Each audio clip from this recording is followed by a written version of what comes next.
Wednesday, April 10th, 1940. The Wehrmacht High Command reports no special events in the West. The military measures to protect the neutrality of Denmark and Norway were carried out on April 9th by strong units of the Army, Navy, and Air Force under the command of General of the Infantry von Falkenhorst, by naval forces under the command of General Admiral Solwechter and Admiral Karls, and in close cooperation with numerous Air Force units under the leadership of Lieutenant General Geisler. Motorized troops and tank forces under the leadership of General der Flieger Kaupisch crossed the German-Danish border in the morning and occupied Jutland as planned in a rapid advance via Appenrade and Esbjerg. In isolated cases, there were brief skirmishes due to poor communication of orders to the Danish troops. They were ended by informing the Danish commanders of their government's order not to resist.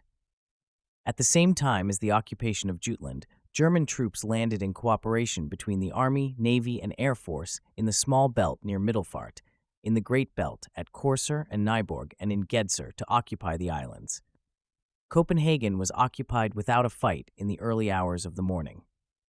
The Luftwaffe reconnoitered over Denmark throughout the day and secured the advance.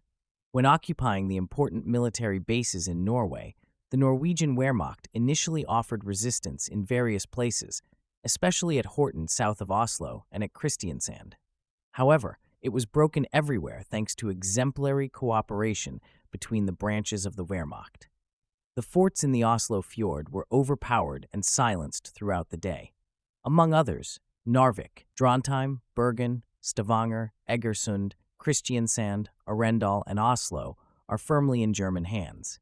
The Kriegsmarine has solved the task set before it.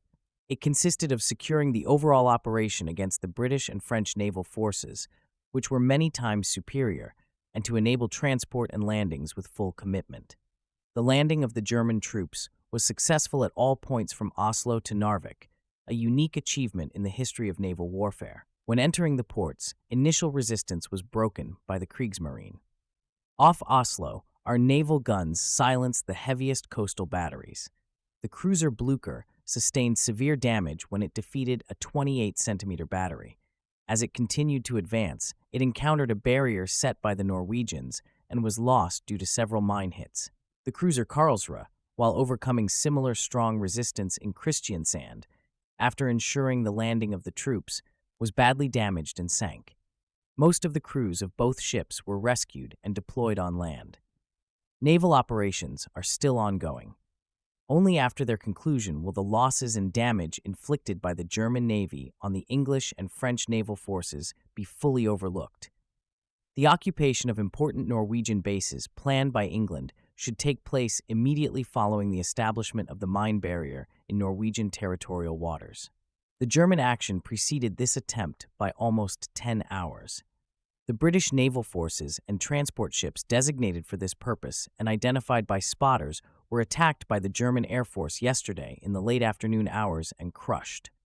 Almost all enemy warships received heavy-caliber direct hits. Specifically, the following were hit: 4 battleships with 2 or 3 bombs each, 2 battlecruisers with 1 bomb each, 2 heavy cruisers with 2 or 1 bomb.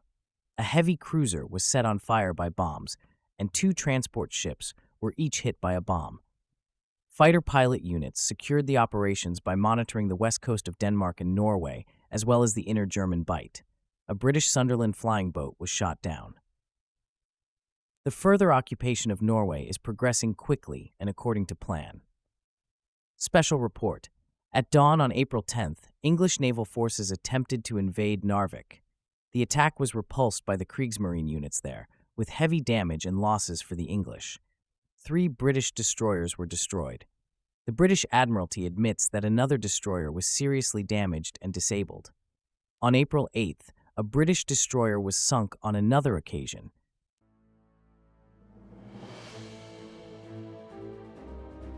Join us also tomorrow for the subsequent Wehrmacht Report. Subscribe to our channel and be part of a unique historical experience. For more military history audiobooks, visit the YouTube channel of Major Antonio.